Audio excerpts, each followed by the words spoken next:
हर्क सम्भाङ जस्तै मेहनती मान्छे खानेपानी सरसफाइ अभियानमा हामी आज केटाहरू 84 को तयारीमा हर्क सम्भाङ जस्तै मेहनत गरौँ।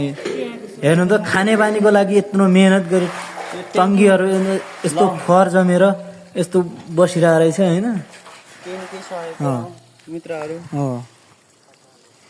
हाम्रा महाराजी गोपाल सर के गर्ने एकदमै मेहनती मान्छे। यो हाम्रा आन्टी छन् म अडका मेहनती मान्छे हो।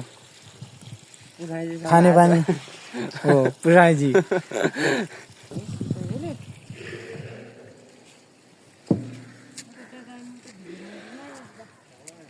यता धेरै समस्याहरू भएर छैन होइन। यता यो